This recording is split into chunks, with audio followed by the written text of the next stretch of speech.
Hey everyone, how y'all doing today? So in this video, I'm going to do a follow-up to this Ghana Mini AV2 to HDMI.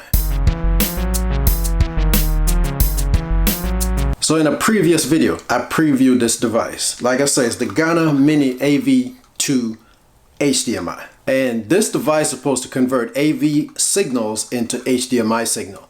And like I said, I was going to hook it up to my game systems and my older game system, I should say, and see how well it worked. So take a look at the videos I shot while I was testing this device. So first up, we got the SEGA Genesis hooked up.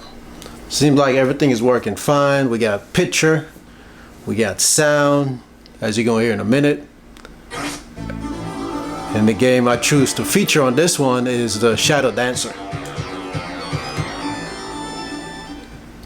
So the graphics look fine, and it's not as crisp as it would be if it was actually on original TV that it was made for. You know, this is a game that was made before the actual flat screen 4K kind of TV. It was the big back TV kind of thing. So if you look closely at the graphic, it's not as crisp as it should be. The text look kind of funny looking, but you can read it. You know, it's legible. It's not like you can't read it.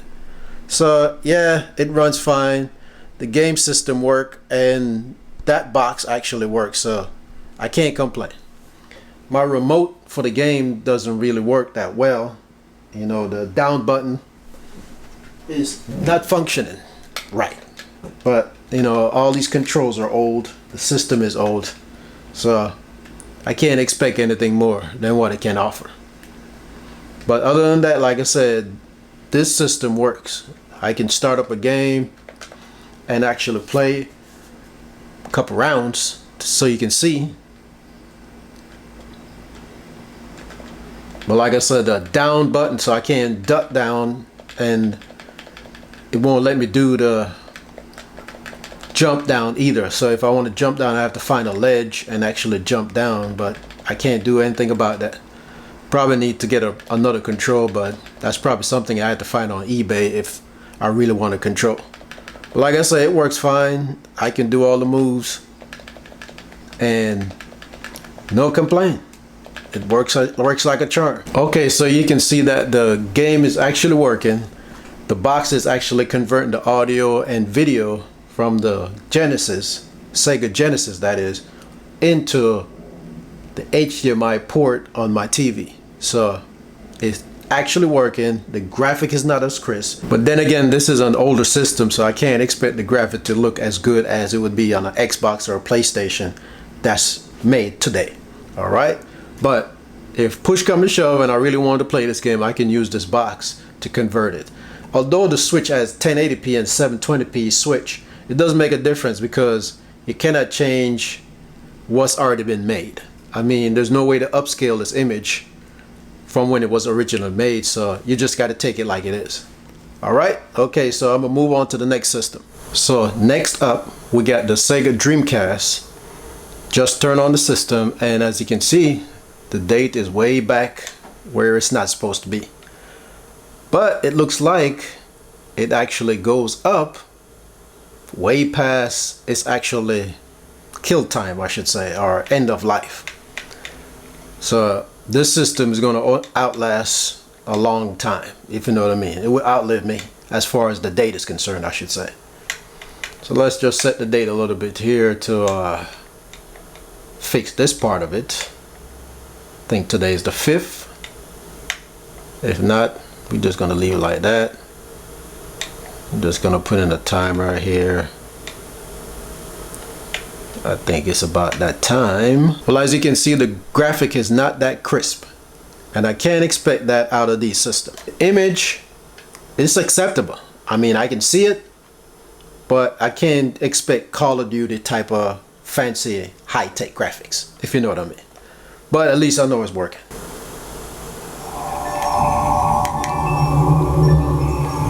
And the sound does work on this one too. This game is Sonic the Hedgehog.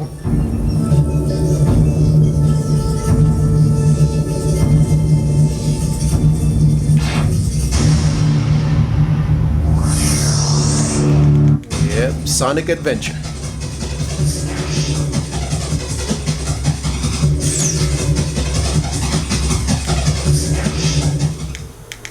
Okay, so let's skip all of this stuff. Of course, the Sega Dreamcast is an actual CD system, so you have to wait for that loading process. So I'm just gonna play a little bit of this game so you can see that it's actually working.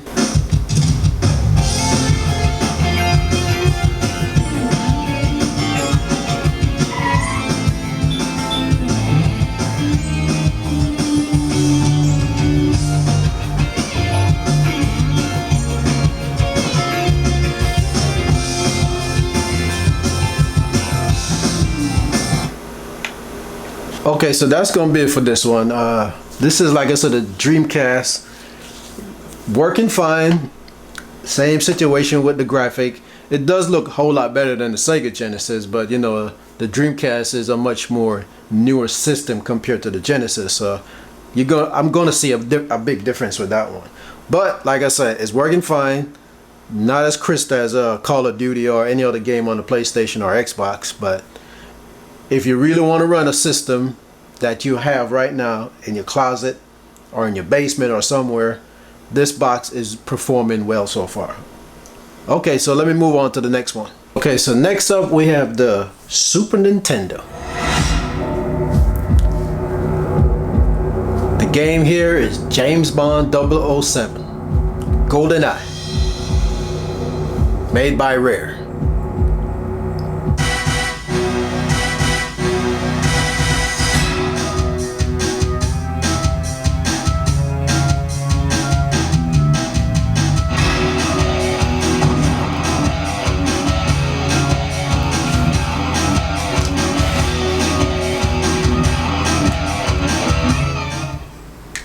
Okay, so this game, the graphic is really, I don't know how to say it, horrible. I mean, it looks real bad. It's playable, but the image is really bad looking. So it's evident that these boxes were made in a different time frame, and there's no way to make them look even better in modern times.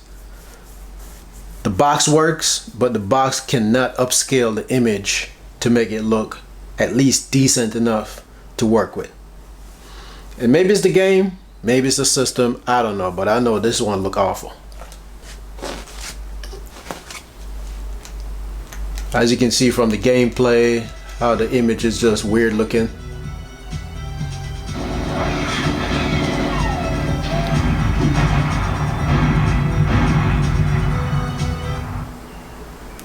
But yeah, I don't know about this one. It's okay. The controller works, the sound is there, as you can see, there's image.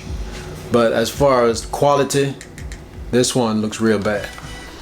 And maybe if I try another game, it will probably look a little bit more decent. I can give it a shot, but I know this James Bond game doesn't look that well. Okay, so this is Diddy Kong Racing on the Nintendo 64. Playable, but not the quality that you expect from the original when it was first made.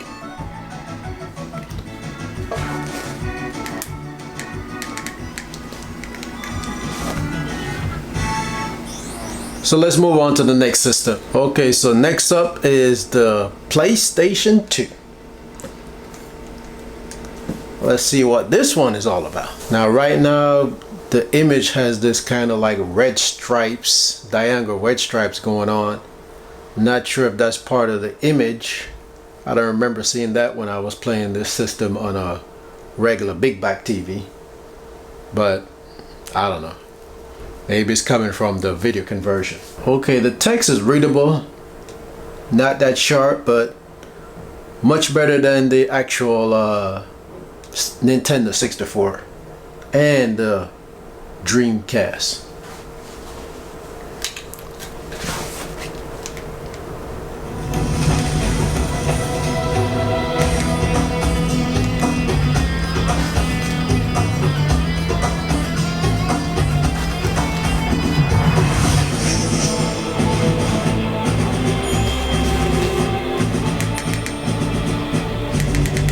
Okay, so the image on the PlayStation 2 looks a whole lot better compared to the other two systems.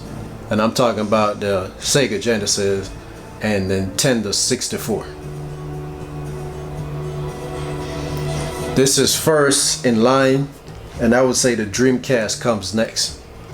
But the image on the PlayStation 2 looks a whole lot better. You can tell it's a little pixel though, you know, from back in the pixel looking days.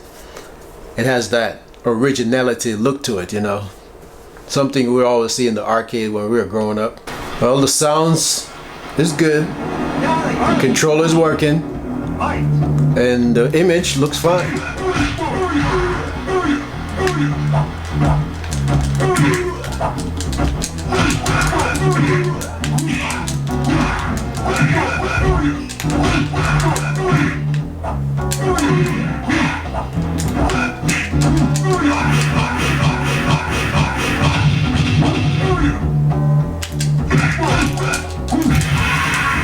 Well, I just got my butt kicked. Okay, so this is gonna be it for the PlayStation 2. I just want to run a little quick demo, test the controller, test the sound, look at the image. So right now it's the top system so far that has the best looking graphic and sound through this conversion box. So I'm gonna try the Sega Saturn and then the Super Nintendo and see what they look like. Okay, so as you can see in the video, that trying to go from a 480p, which is probably what these systems are running at, to a 2160 4K TV is just totally out the question. It's just not happening. The resolution on the TV is just way too high. So this box trying to compensate for that, and it pushing out 720p like it says on the box, but the image quality is still low grade. The only system that had a decent looking picture was the PlayStation 2. The Dreamcast come in second. But the Nintendo 64, it was just horrible. It didn't matter what cartridge I put in, the image looked very bad. Surprisingly, the Sega Genesis looked better than the 64, even though the 64 is a newer system compared to the Sega Genesis. When I hook up the Super Nintendo, which wasn't in the video because I couldn't get it working, the image was not, the picture wasn't coming in at all. It was just a black screen with a color line going down the middle. So I'm not sure if it's the system is bad or it just can't handle the output. I don't know. So then I was going to test the Sega Saturn, but I cannot find the audio video cable for that system. So those two systems was not in the video, as you can see. So if I do get the Super Nintendo working, I'll do a follow-up video on that one. And if I find the Sega Saturn cable for the audio and video, then I'll do a follow-up video on that one too. Okay, so the final verdict on this box. It works. So I can recommend it. But don't expect the image to look crisp and sharp and all that good stuff, because these system was made way before these kind of TVs. So therefore the graphic capability of these systems just can't handle the output. So it's playable. You can actually play the game. Some of the text is kind of fuzzy looking and weird, but at least you can play the game if you really want to. So the only one, like I said, I can recommend is the Sega Genesis, the PlayStation 2, and the Dreamcast. So if you decide to get this box and you have any other system like the TurboGrafx 16 and the Atari Jaguar, any other system, and you want to test this thing on, let me know how it works out for you. Just leave a comment down in that comment section. I would love to see if anybody out there tried and see if it works for them. And it probably work on your VCR too. I don't have a VCR to test it with, but if you do, you can go ahead and give it a shot. All right? Okay, so thanks for watching this video. I hope you enjoyed it and have a good one.